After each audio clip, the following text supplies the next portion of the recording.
because the place was so crowded. In the early part of 1941, there was no residence force, at least none of our people were out in one.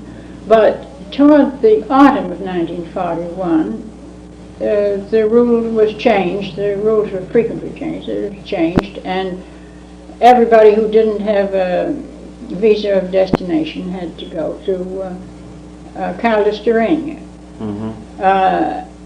And at first, they were allowed to get permission to come in, I don't know, maybe once a month or something like that, to, on the ground of seeing a consul about a passport. That was the best ground. But anyway, they were allowed to come in, and they had, at times, they had a degree of liberty. And they just lived in boarding houses. If they had money of their own, or if they were adequately helped by the relief agencies, they weren't too badly off. Of course, it was a small town, but still considered a summer resort by the Portuguese people. And they could make their own living arrangements. Yes, I understand. But what about people who were not, or was everybody helped by some relief agency at that time? Practically everybody was helped. I wouldn't like to say that there weren't anybody, but practically, I think by the time we and the Quakers, the joint had been there first, and by the time the three of us were there, I think practically everybody was helped. It wasn't always on a very generous scale, naturally, but everybody got something. Yeah. This question of the Portuguese attitude and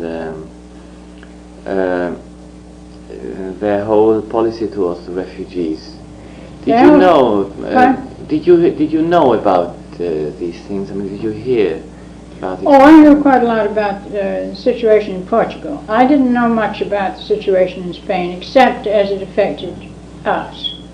Or I heard people talk, but it's now hazy, whereas the Portuguese part I knew directly, and I remember it much better. In general, the people were kindly. They are a kindly people, and they were strongly sympathetic with the Allies. I don't suppose there was more rejoicing anywhere when the DE Day finally came than there was in Portugal. You see, they didn't have anybody to be killed in the invasion, and they were so thankful that it really was going. And many of them helped refugees. I don't doubt there were refugees that were unable to get along because of local charity, more out in the country, that never came to a relief agency, or at least didn't all the time. And a good many Portuguese ran some risks in what they did to help refugees. The government was very anxious to be neutral and just to keep out of trouble. And the international police, do you understand what that means? Yes. Yes. Not very international. They had a strong German influence. Many of them had been trained in Germany, and many of them had German wives. Now, the attitude of the government and of the international police, as expressed in rules, varied very much from time to time. There'd be times when they were cracking down on everybody, when they'd watch our office and see if any illegals came in, and we never did get into any actual trouble, but we had some extremely hectic moments. We were afraid we might. Then there were other times when they were quite easy going. Now, does that answer the question?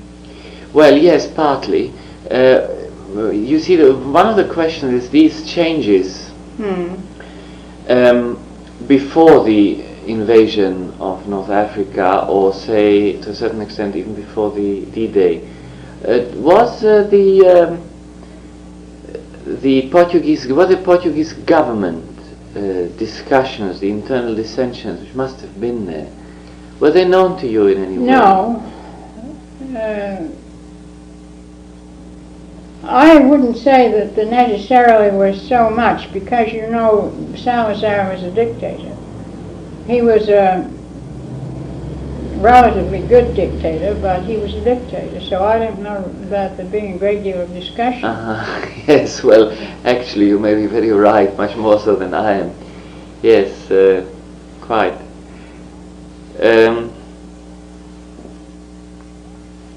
There is a question here about where did they leave to, the refugees who left in 43? And did some of them, were there any discussions with the Free French for accepting these people in North Africa after the liberation of North Africa? You know, I can't remember about it. Now, in the early days, in 1941, we had a lot of correspondence with North Africa. We had a sort of representative there. He was a refugee who had taken a lead in kind of speaking for a group. Do you remember the name? No, I don't. I might recognize it, but I don't remember it.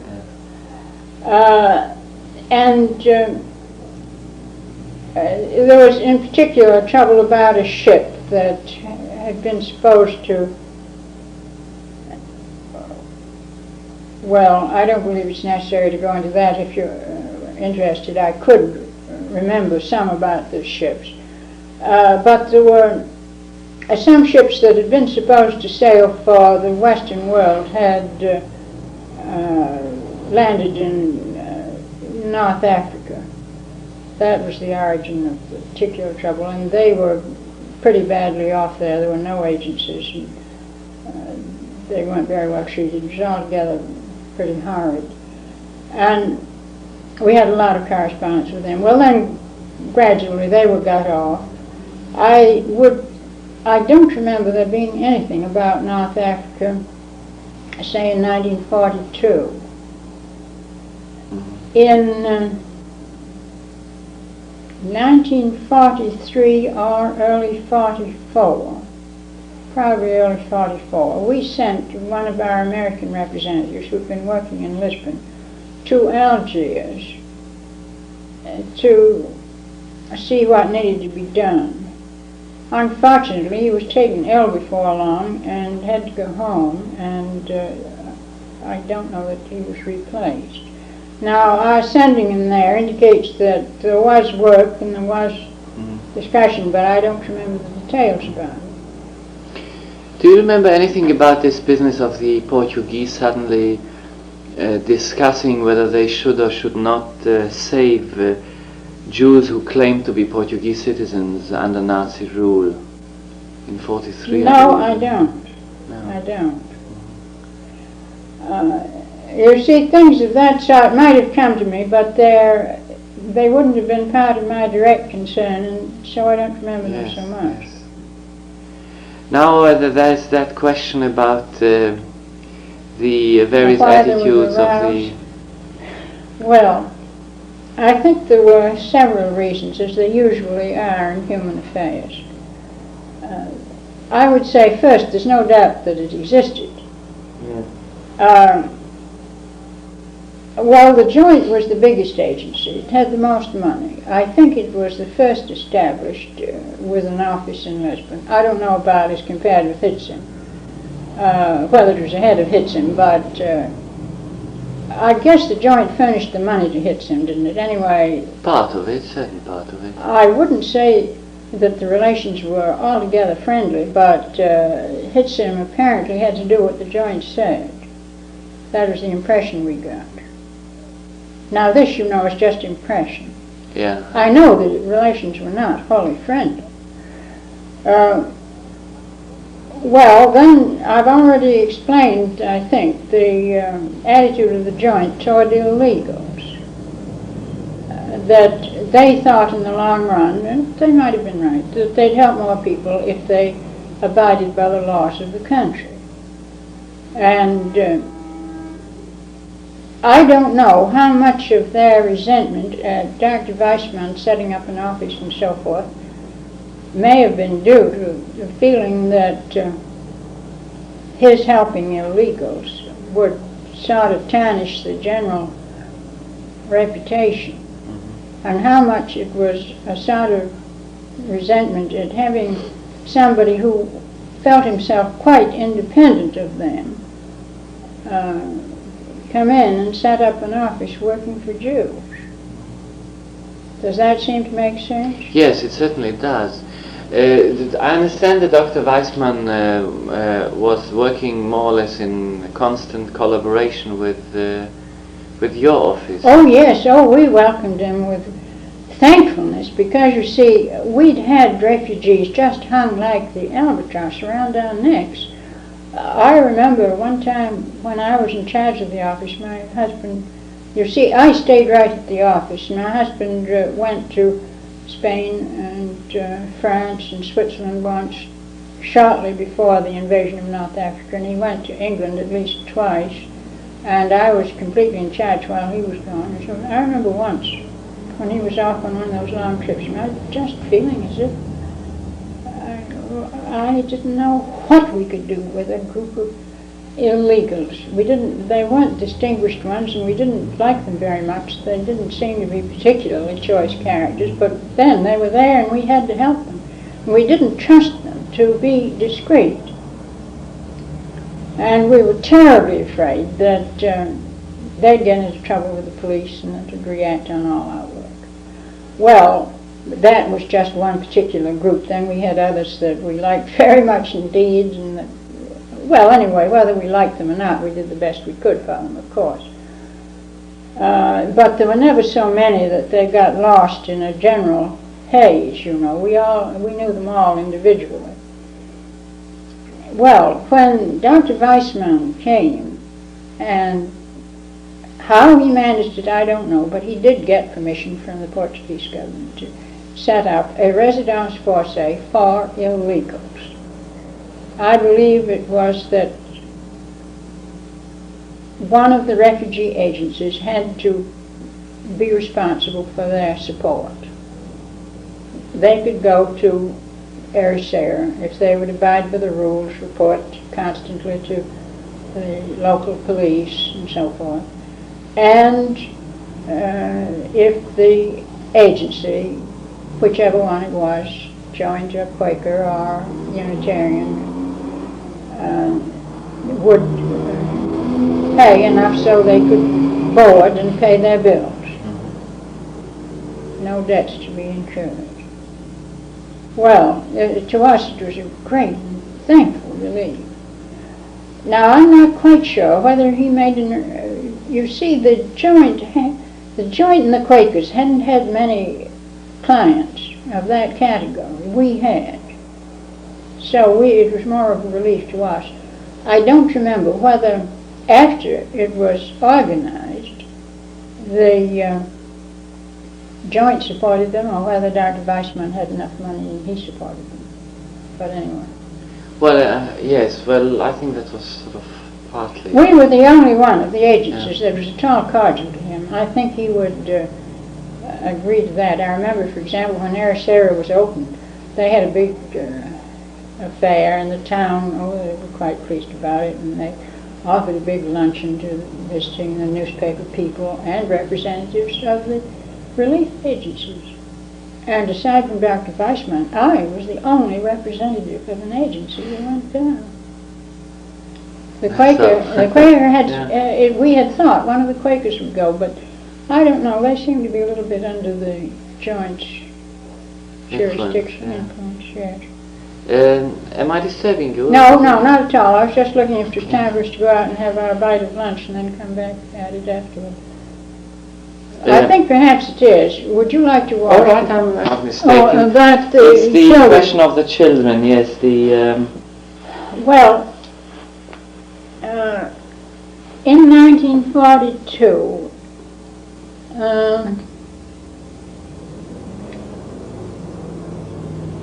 a group of American social workers, some of them Jewish, most of them I think Christians, sailed on a boat to Lisbon with the expectation of going from Lisbon to Spain and I don't know whether they expected personally to go to France. I think they did. And it was understood they'd had permission from the government. Somebody, I suppose, maybe somebody in the American consulate, I don't know who arranged it. But there was permission from the governments concerned that they should get out a number of children. There were, I would think, something like 20. They weren't perhaps all social workers. There was somebody that was to attend to the details, you know, of the sailing and supplies and so forth and so forth. Mostly they were social workers. One or two doctors and nurses. Well, while they were on the ocean, the invasion of North Africa occurred. So that naturally that changed the situation considerably. They felt extremely damped when they got to Lisbon. There wasn't much of any place to go, you see. They couldn't go to France then. We cheered them up as well as we could. We really wondered if it might have been deliberate on the part of the government. I don't mean inciting them to do it, but giving them permission to go, thinking that was excellent camouflage, that no special military thing was intended just then. Well, anyway, we did what little we could to keep them busy in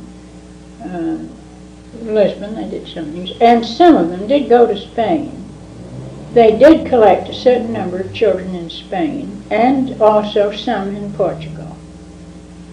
Children of refugees who got as far as Portugal, and I suppose the same with Spain, who got that far and didn't have visas of destination, and whose parents, with much searching of heart, decided to allow them to be taken to the United States. It was, there was a snag about the arrangement that I think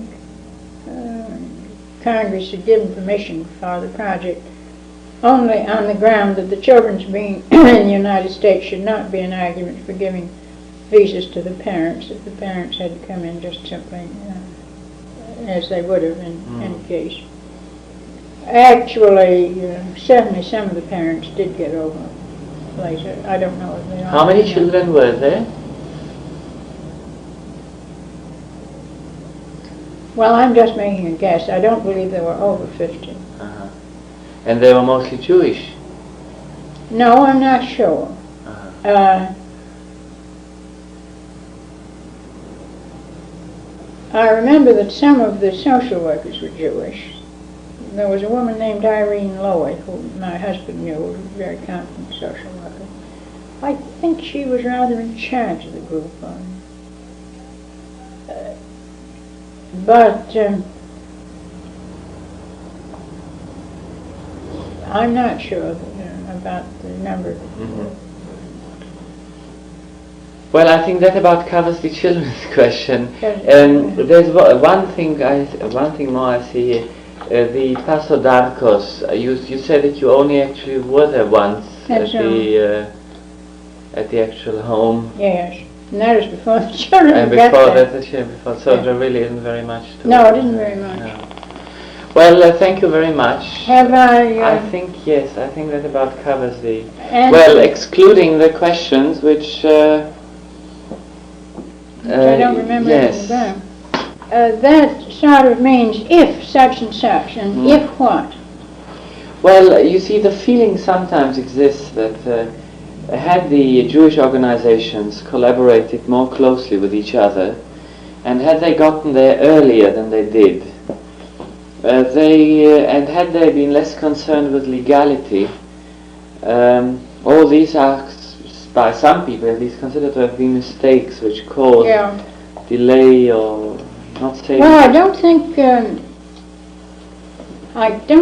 that anything can be held against the joint on the time of their getting there. They were there very early. The World Jewish Congress may have been late in getting there. That's Dr. Weissman. Well, to my knowledge, they were not doing any work in Lisbon. I would guess that he got there and opened an office in the autumn of 1933, but I'm very vague. 1943. I mean 1943, but I'm very vague about that. Weissman? No, I think he was a little bit before that actually. He was certainly not there in the autumn of 42, that I'm quite sure. No. Or sometime in Yeah. 43. Well, the World Jewish Congress didn't normally go into relief. It was Now you actually... understand, I'm not criticizing them, I'm just saying No, that no, that's I the- realize that, yeah. yes. Well... I think the joint was pretty prompt. Hmm. In any such case, it's bound to take time to organize, to get your money, all that.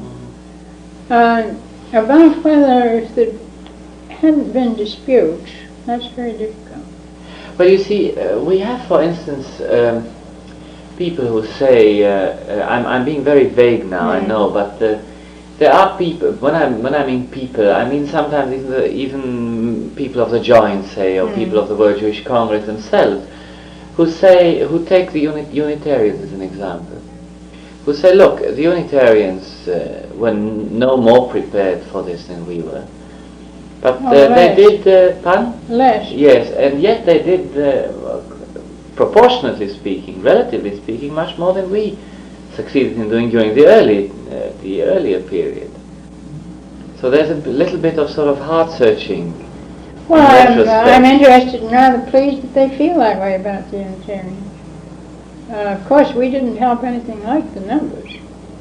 Because after all, if nothing else, if a man who was a Jew came to us and asked for help, if he was in immediate need, we'd probably give him something, but they'd say, why don't you go to the joint? Yeah. Well, particularly after I was in charge there during one of, well, this was nothing against his feeling the same way, only I kind of set the work in motion. I made a great effort not to have any duplicating. The first year I was there, and we weren't there, my husband and I weren't there in 1940. My husband was raising money and so forth here.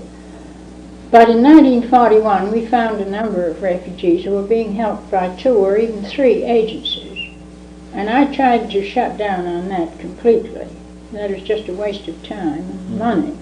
And, there was a disposition to play one agency off against another. So we had a friendly separation.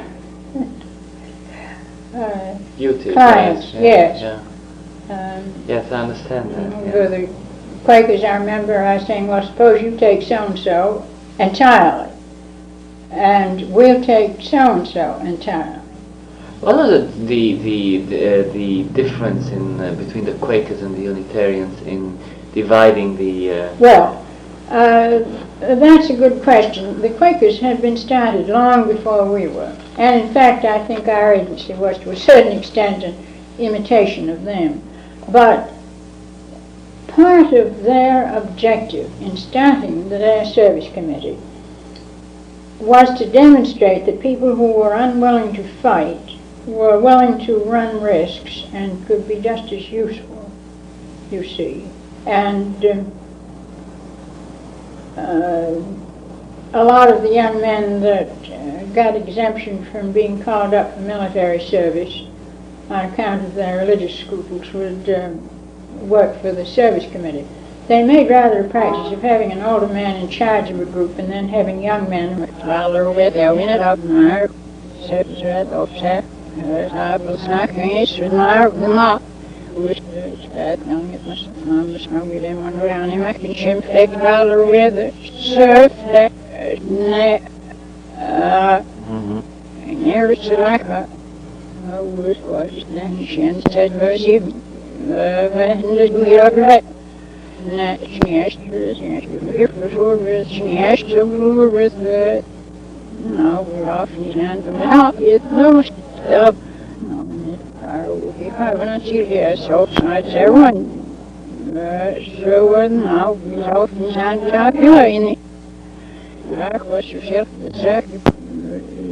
de grâce, vous dites, ja, hoffentlich, man, she said, on our way there with having it on well.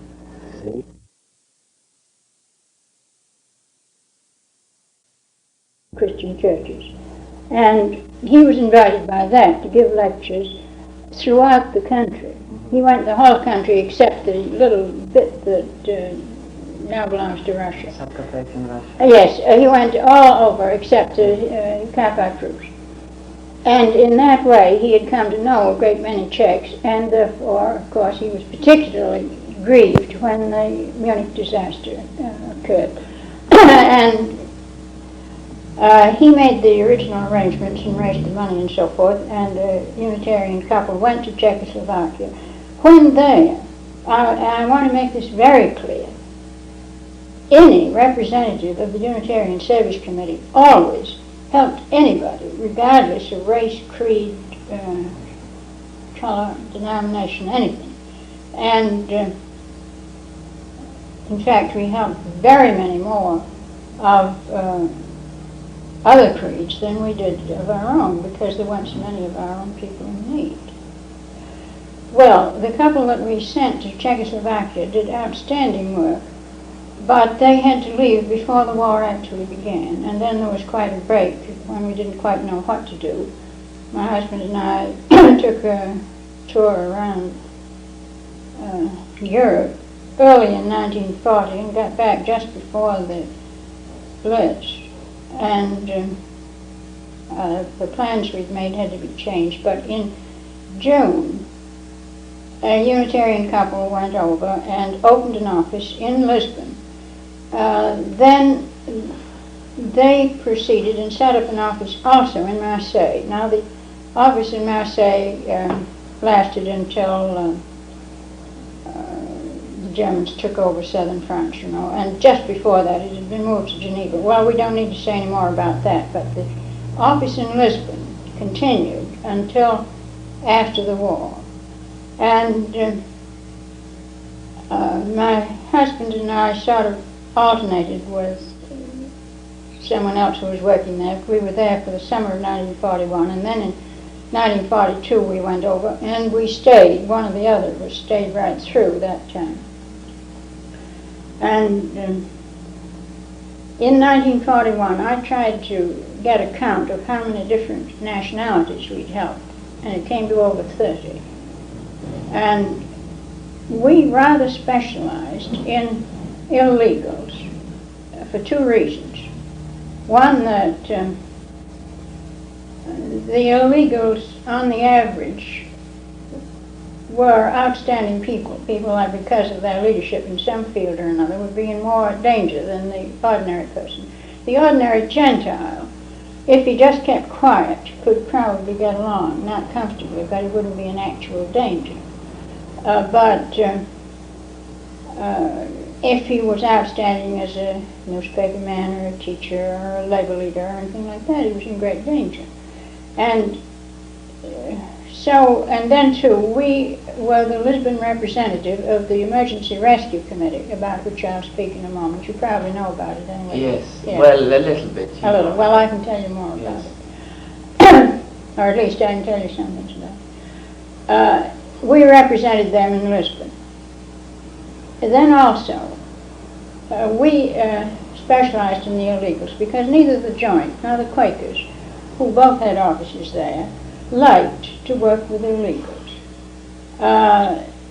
They did at times, but it was really against their principles, because both of them felt that they could help more people in the long run if they did not go counter to the laws of the country.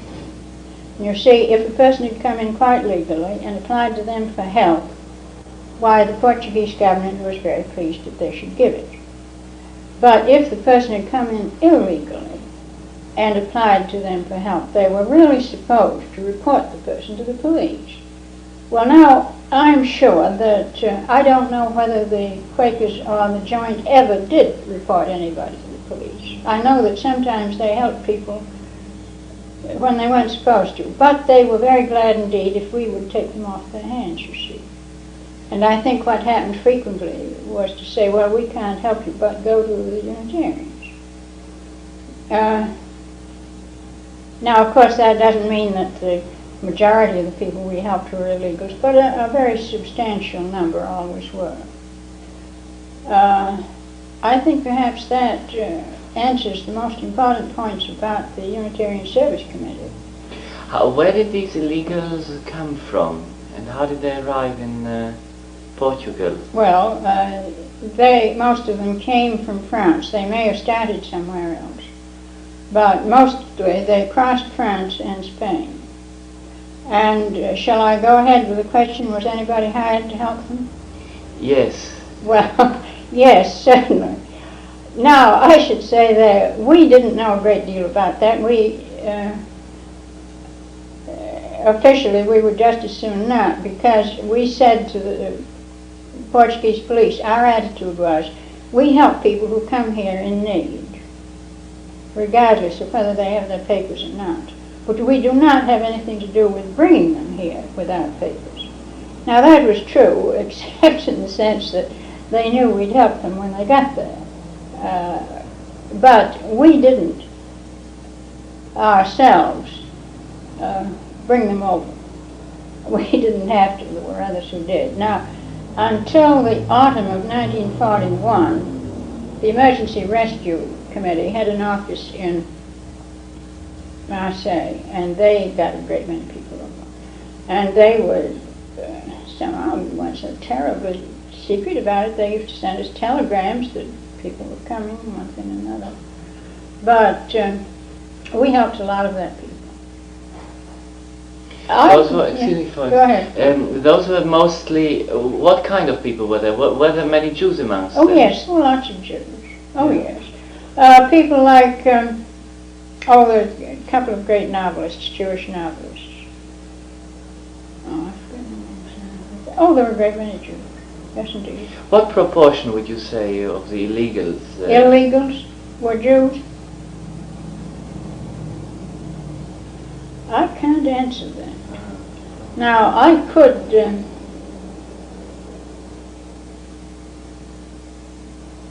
I suppose, get a little more of an idea if I thought about it, because I haven't thought about that particular point. My impression would be that among those early people in 1941, at least half, and probably more, were Jews. Oh, probably a good deal more than that. But they were largely people like writers, musicians, painters. Now, Mark Chagall, is he Jewish? Yes. Well, he was one of our people, Yes. and we got through. And the man who wrote this book about Benedette, you know, the... Ah, yes, Werfel. What? Werfel. Werfel. He Werfel. came through our hands. Did he really? Oh, yes. And he and a number of other people like that. I don't know whether Wanda Ladowska is Jewish. Yes. Well, she also. Yeah. Yes, I would say I wouldn't be surprised if it was 3/4 of those early people. The Emergency Rescue Committee, I think, was a good deal. It had a number of Jews who were active in it at any rate. And you see, they made up a list. It wasn't just people who applied to them. They made up a list of people that they thought were likely to be in danger and whom they would help. And then if any of those people could be reached or came to the office or anything, they were helped along. But as far as emergency rescue money went, it couldn't be used for anybody whose name was not on the list. Now, Varian Fry, who was in charge of the office in Marseille, and I wrote down his address.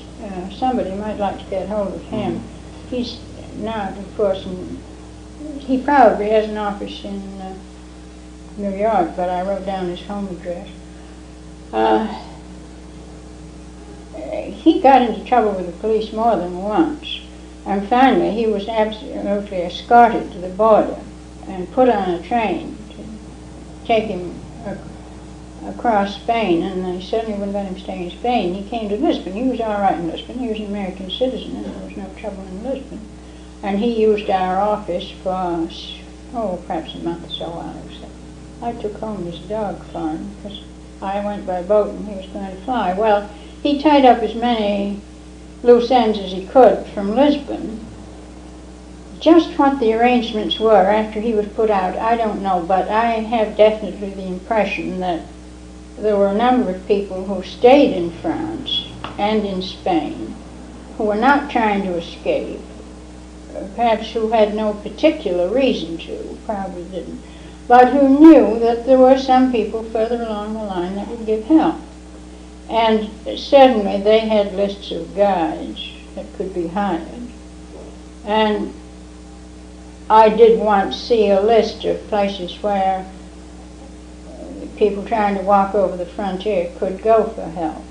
It wasn't official, somebody had made it up out of some pieces of knowledge from them.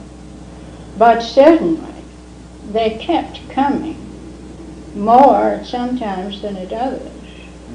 But, and of course toward the very end, that is, I mean after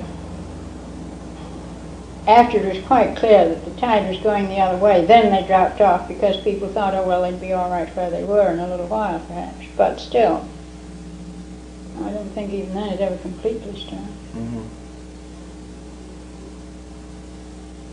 Yes. You wanted to say something about the Emergency Rescue Committee itself. You said you could... Oh, well, I think I've told you mostly about it. It was organized, as far as I know, in the United States by a group of people who were quite interested in, in the political scene, and I would say quite interested in what you might call the avant-garde, musicians, artists, and so forth. And they functioned, as I told you. They had a German Jewish woman in charge of it until the United States got into the war. And since she had German citizenship, it wasn't considered desirable that she should be in charge after the war actually began. And Sheba Strunsky. Have you heard that name? Huh? Sheba Strunsky. Stransky. S-T-R-U-N-S-K-Y. No, I haven't. And she was in charge during the war years. Now, I think that wasn't her married name. I think her name was Goodman, but I'm not quite sure about that. I knew her as Mrs. Strunsky. She cooperated very cordially with us. Mm-hmm. We did a lot for them. They certainly continued to function right up to the end of the war. Yes. Well, could you perhaps elaborate on some of the other points which you answered here in the... Well, yes. Now let's see. What... well, you asked, there was a question about how the... why don't I look at my paper here and perhaps be a little... I made a carbon copy.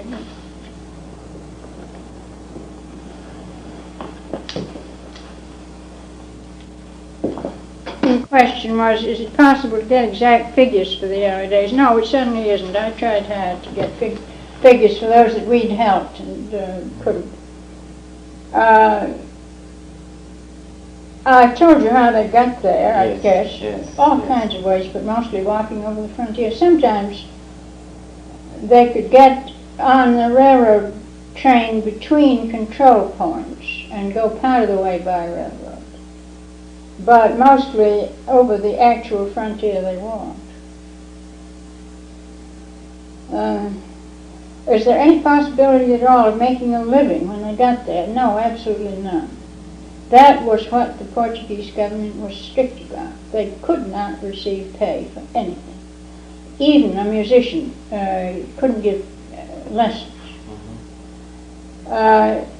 Many of them came with means of their own. Of course, the sad story constantly repeated was they had some money, but it's all gone now. That is, they couldn't get off as quickly as they'd expected to, and then they had to apply for aid. Some that had lived very comfortably, even lavishly in the early days, came to us for aid because they hadn't been able to get away.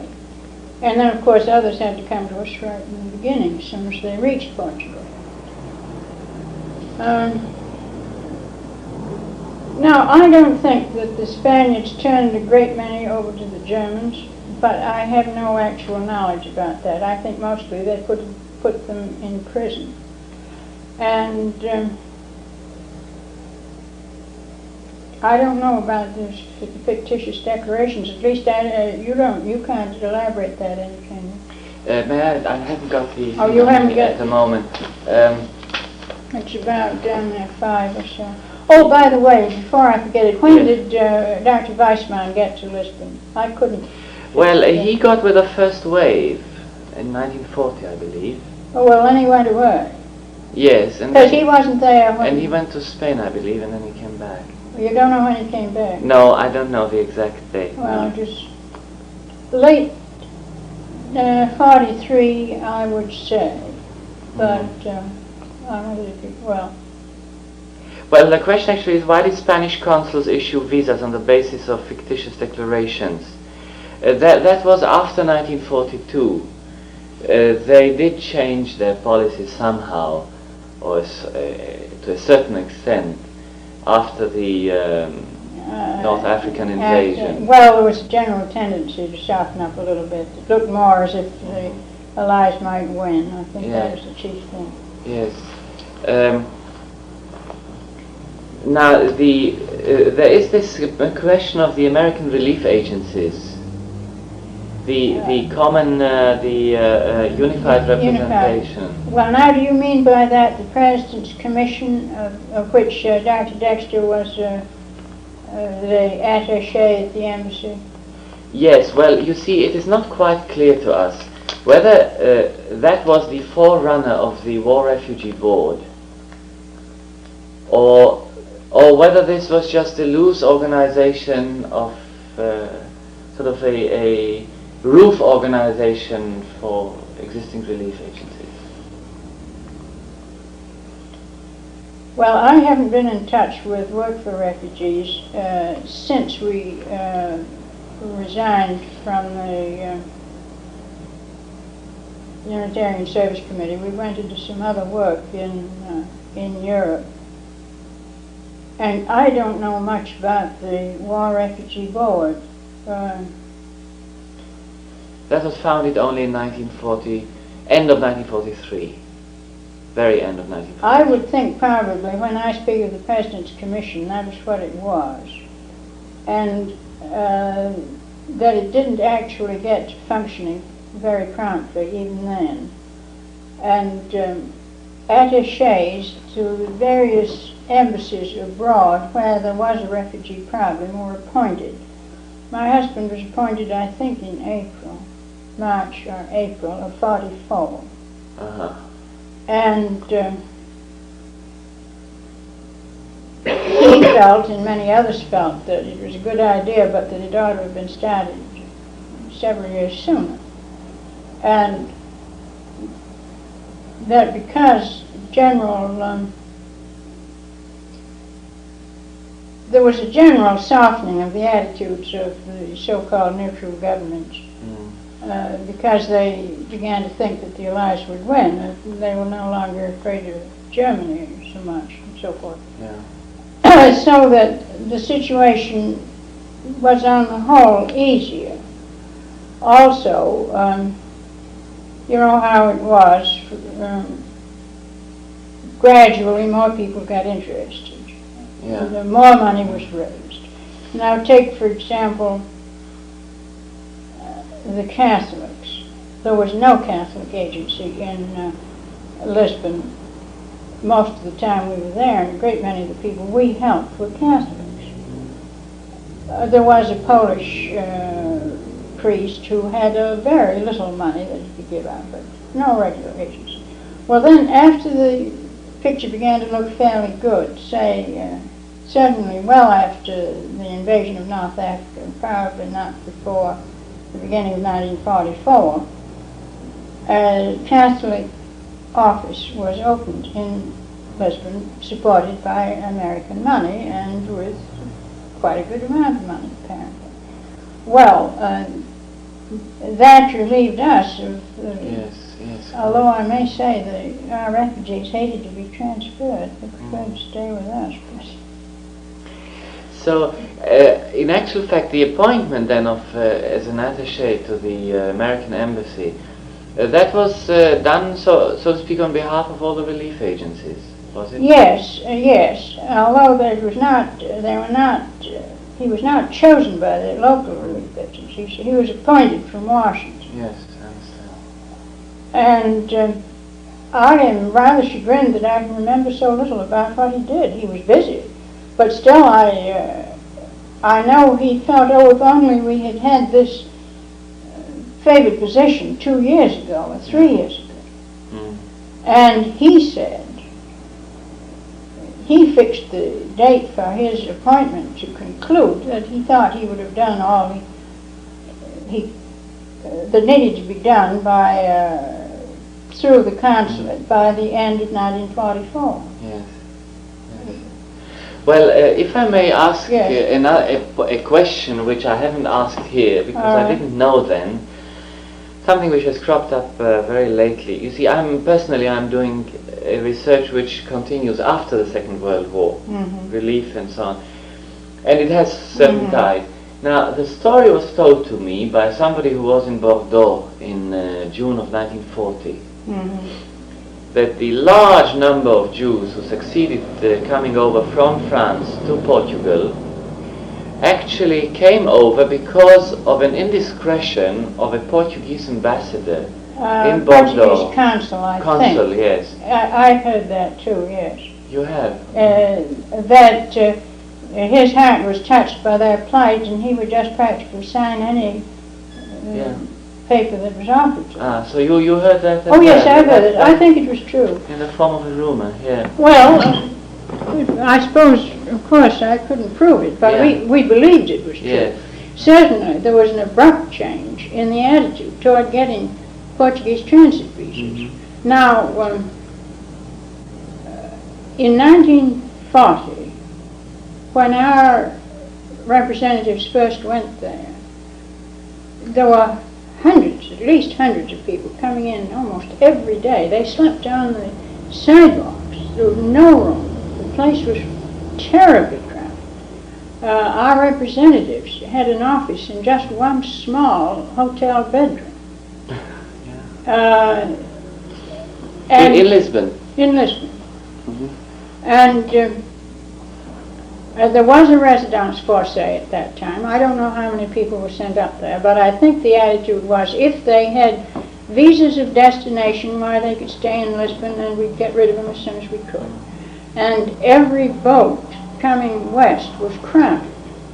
Well, I suppose it was. I don't actually know that for a fact. I know for a fact about the terrible crowds there. I know an American woman that was trying to get home, and she had to sleep on the pavement in one of the squares. But then you see, it became harder and harder to get through. So that although the number of cases, at least of new cases, very much dwindled, the work didn't dwindle proportionately. It did, I suppose, a little, and yet on the other hand, you always find more things you need to do. It didn't. Well, now where do you want me to go? Yes. Now the next point was about the Spanish camps in Miranda de Ebro. How did people get away from there? Well, they escaped. We had a trickle of people that had escaped from the prisons. We had a man of Jewish extraction whose family, however, had become Catholic, and he was, at least nominally, a very ardent Catholic, and the bishop took an interest in him and got him released all in due form. But very few people were released that I knew of until late on, and then things got better. In 1944, undoubtedly people were coming out quite legally.